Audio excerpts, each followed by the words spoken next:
Faraja kusikia REA imeingia kwenye utaratibu si wa kutoa umeme tu vijijini, bali vile vile kuangalia mbinu nyingine mbadala za kutoa nishati kwa wananchi. Nishati ambayo itawawezesha kupunguza uharibifu wa mazingira, suala ambalo kwa kweli kwa mkoa wa Geita lipo na linaonekana. Na mimi nilikuwa nawaambia kwamba nakumbuka miaka 2002, 2001 kienda kama unaenda Katoro vile, misitu tuliyokuwa nayo ilikuwa imefunika barabara. Mchana jua linawaka lakini unapita kwenye barabara ni giza, lakini sasa hivi hali halisi mnaiona kama ilivyo. Kwa hiyo ni jambo jema ambalo mmelifikiria na mkaamua kwamba sasa ngoja tulipeleke kwa wananchi ili waweze kupata uahueni wa maisha kwa namna moja au nyingine. Ni kweli gharama ya umeme wakati mwingine inakuwa kubwa.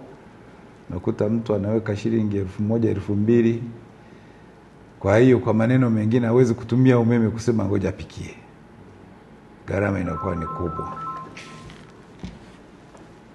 Na suala la kusambaza mitungi, mimi mwenyewe binafsi nimelishuhudia hata nadhani mwaka juzi kama sio mwaka jana. Mwaka juzi na mwaka jana zoezi liliendelea la ugawaji wa mitungi kwa wananchi, hii ya kilo 7 ambayo nadhani wanaendelea kuitumia mpaka sasa hivi, na hiyo itakuwa imesaidia sana kupunguza kasi ya uharibifu wa mazingira kwa namna moja au nyingine.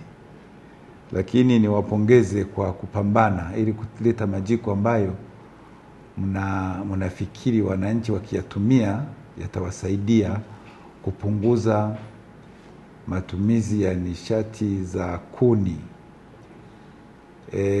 Ni kweli kwamba ukisema 43,000 kwa wananchi wa kawaida ni ngumu sana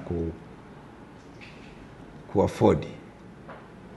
Lakini ukimshushia kwa shilingi 6,000 mpaka 5,000, hayo ni majiko ambayo hata majiko ya kawaida ambayo yanatengenezwa sasa hivi, haya ambayo yamekuwa molded kwa udongo na bati, wanaweza kununua 3,000, 4,000, 5,000.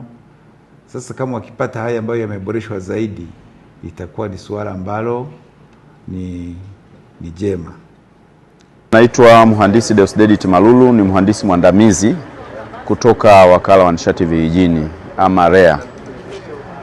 Ujio wetu hapa Geita leo kikubwa ni kuja kumtambulisha mtoa huduma ambaye atauza majiko yanaitwa majiko banifu, ambayo yanatumia mkaa mbadala na kuni mbadala au mkaa ule ule lakini kwa kiasi kidogo na kuni zile zile kwa kiasi kidogo. Lengo ni kuhakikisha kwamba tunafikia 80% ifikapo mwaka 2030.